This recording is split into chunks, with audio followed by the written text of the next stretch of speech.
Tim, depuis la sortie de Tiken Jah Fakoly sur les pays de l'AES, tellement il est menacé de gauche à droite, hey, il a envie de revenir demander pardon. Je vous laisse regarder la vidéo et donner vos avis en commentaire.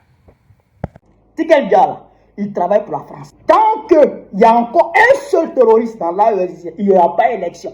Alors, camarades peuple d'Afrique, peuple de Côte d'Ivoire, citoyens du monde, mes chers frères et sœurs, peuple de l'Iptako Gourmand, là, soyez salués en vos rangs, grades et qualités. Je vois les gens tomber dans une forme de stupéfaction. Les gens sont étonnés de voir Tiken Jah, le panafricanisme Tiken Jah, celui qui a demandé à ce que l'Afrique soit unie là, sorti contre les pays africains, les seuls pays africains qui arrivent à s'unir pendant au moins 2 ans. Tiken Jah sort contre eux. Et les gens sont étonnés. Nous là, ça ne nous aime pas. Hein? Nous les probablement là. Ça ne nous étonne pas. Nous, on connaît l'élément.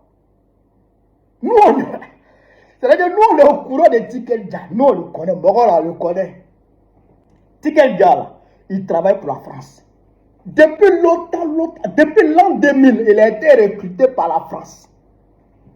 Depuis l'an 2000, il a été recruté, je dirais 99-2000, il a été recruté par la France. Tiken Jah, tu vois comme ça là. Regardez, hein? Regardez. Tous les régimes, tout régime qui va rentrer en résistance vis-à-vis de la France, Tiken Jah va l'allumer. Tout régime qui va rentrer en résistance vis-à-vis de la France, Tiken Jah va l'allumer. Je prends le cas de Gbagbo. Frère, jusqu'à présent, alors on est dans l'opposition. Hein.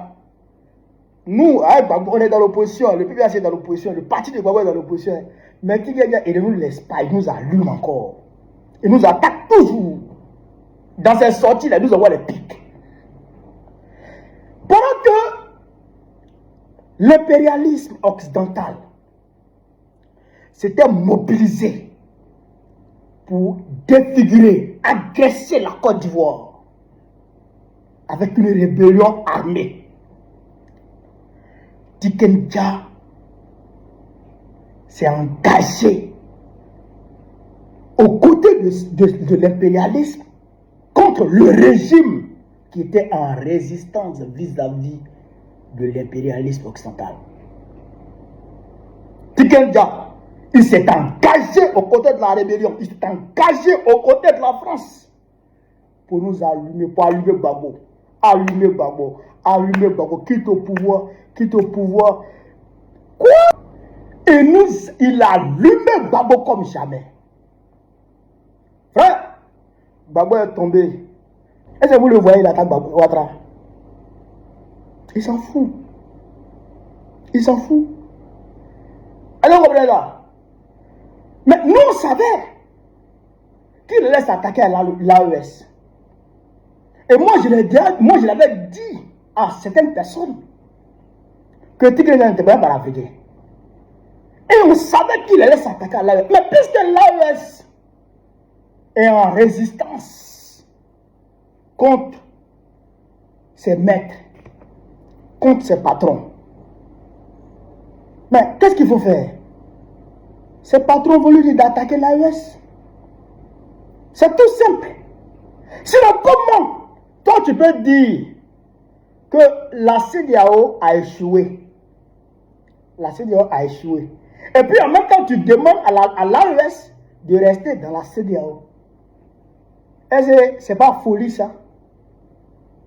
Quelqu'un qui a échoué. Et tu demandes à tes frères de rester avec quelqu'un qui a échoué. Tu veux qu'il échoue aussi? Comment on peut rester dans Magnan pour enlever Magnan? Il faut sortir de Magnan pour enlever Magnan sur toi. Comme ça, tu es sûr qu'il n'y a plus Magnan qui monte sur toi. Et maintenant, tu peux continuer ton chemin. C'est pas ça? Et lui demande à l'AES de rester dans la CEDEAO, de retourner dans la CEDEAO. C'est pas folie. C'est ma folie qui a commencé comme ça. En réalité, c'est parce que il est en train de combattre l'AES. Il est en train de combattre l'AES. Ça n'a fait rien. Il dit la c'est rien. Il va continuer à combattre l'AES. Oh non, j'ai l'impression que oui, ils se sont unis pour ne pas aller aux élections. Mais, va dire à Ouattara de faire élection. Depuis 2011, 2010, il n'y a plus élection en Côte d'Ivoire. Depuis 2010, il n'y a plus élection en Côte d'Ivoire.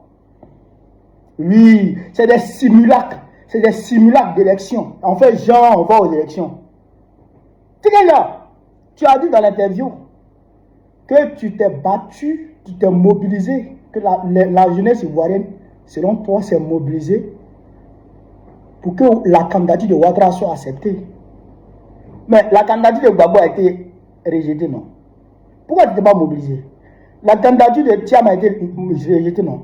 Pourquoi tu n'es pas mobilisé? Ça veut dire que tu travailles pour Ouattara. Or, c'est que Ouattara est pour la France. C'est tout simple. Il ne faut pas aller chez midi à 14h. Tikenja est un collabo. Il travaille pour l'impérialisme. Il travaille pour l'ennemi.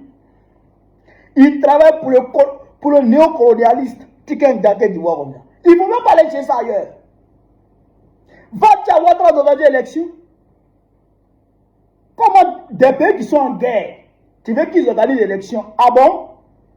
Ah, donc ce que vous avez fait à Gbagbo en 2010, quand Gbagbo a accepté d'aller aux élections, là, c'est la même chose que vous planifiez contre les présidents de l'AES. C'est ça. Parce qu'un pays qui est en guerre ne peut pas organiser une élection présidentielle, jamais. Un pays qui est en guerre ne peut pas organiser une élection présidentielle. La preuve en est que Zelensky refuse d'organiser l'élection en Ukraine, et puis tous les pays occidentaux sont d'accord avec ça. Oui ou non? Oui ou non? Il y a des bons terroristes qui sont cantonnés quelque part dans le pays. Et tu veux organiser l'élection. Ah donc, dès qu'on organise l'élection dans l'AES ici, vous allez désigner un candidat de l'impérialisme comme vous avez désigné Alassane Ouattara en Côte d'Ivoire. Dès qu'ils vont aux élections et que le candidat du peuple de l'AES gagne les élections, automatiquement, vous tous, vous allez dire non, ce n'est pas le candidat du peuple qui a gagné, c'est vous, votre candidat qui a gagné. Et là, vous allez demander à la communauté internationale, à l'ONU, à l'OTAN, de venir soutenir le candidat, votre candidat, qui n'a pas gagné, qui ne va pas gagner naturellement, avec l'aider à prendre le pouvoir en agressant Manu Militari avec les armes lourdes, d'accord, le candidat du peuple qui aura gagné les élections, comme vous l'avez fait en Côte d'Ivoire. Donc, tu veux que le scénario ivoirien se répète ici encore dans l'AES? Tu dis, c'est ton plan qui est là. C'est ton plan qui est là. C'est ton objectif qui est là. C'est l'idée que tu as dans la tête. C'est ce que vous avez dans vos têtes là-bas comme idée. Mais vous avez tapé poteau. Tant qu'il y a un seul terroriste encore dans l'AES, il n'y aura pas élection. Tant qu'il y a encore un seul terroriste dans l'AES, il n'y aura pas élection. Tant qu'il y a rien dans l'AES, il n'y aura pas élection. Ça là, mettez ça dans vos têtes. Eh bien, ne rêvez même plus ne rêvez même pas élection dans l'AES ici. Ne rêvez même pas élection dans l'AES. Mais il n'y aura pas élection ici. Tant qu'il y a terroriste, il n'y aura pas élection. Ça, c'est une réalité. Ce que vous avez fait à Gbagbo là, ça c'est la limite. Ça c'est le dernier coup que la France-Afrique aura réussi en Afrique en utilisant des élections. Ce coup-là, ça ne va plus réussir encore en Afrique ici. Tout le monde a vu. Tout le monde sait. Ça va plus ce qui s'est passé en 2011, ça va plus se répéter ici en Afrique. Ce que vous avez fait à Canavi là, ça aussi là, ça va plus se répéter. Oui, on a tiré des leçons, mon frère. Tiken, on a tiré des leçons. On ne va pas aux élections. On ne fait pas élection dans l'AES là. Non, il n'y a même pas un président même de l'AES qui va se tromper même pour dire on s'en va faire élection même. Il ne peut pas se tromper. Parce qu'il se trompe, il aura le peuple d'abord devant lui. Voilà. Le peuple va dire non, on ne va pas aux élections. Ça, c'est une réalité. Le peuple va dire on ne fait pas élection ici. Parce que il faut pacifier totalement. Il faut débarrasser le pays de tous les terroristes.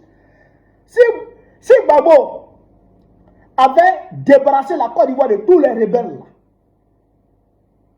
d'où Sarkozy allait venir? D'où Sarkozy allait quitter pour venir nous emmerder? C'est parce que les rebelles étaient là.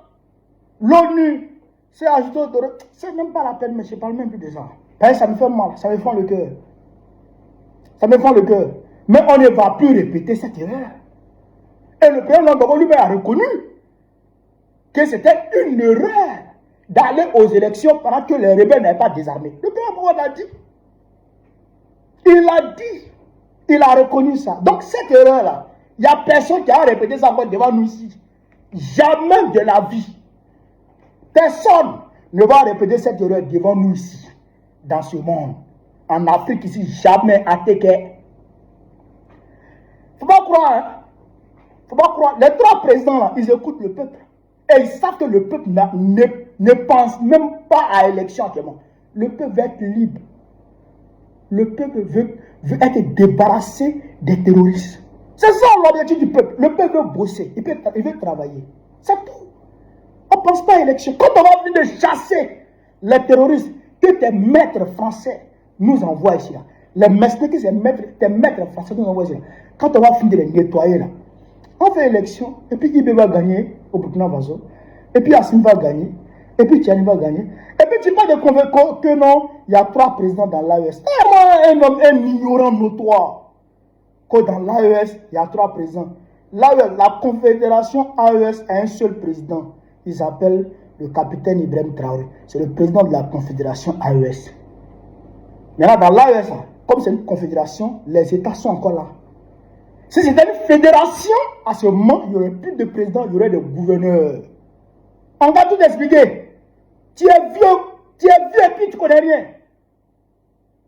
Tu gagnes. On va tout expliquer, quoi. Il faut être formé. Il n'y a pas le, hein. Il n'y a pas le snatter, frère.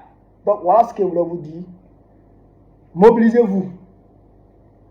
Je répète, mobilisez-vous. Le combat là, de l'AES là, c'est maintenant que ça commence.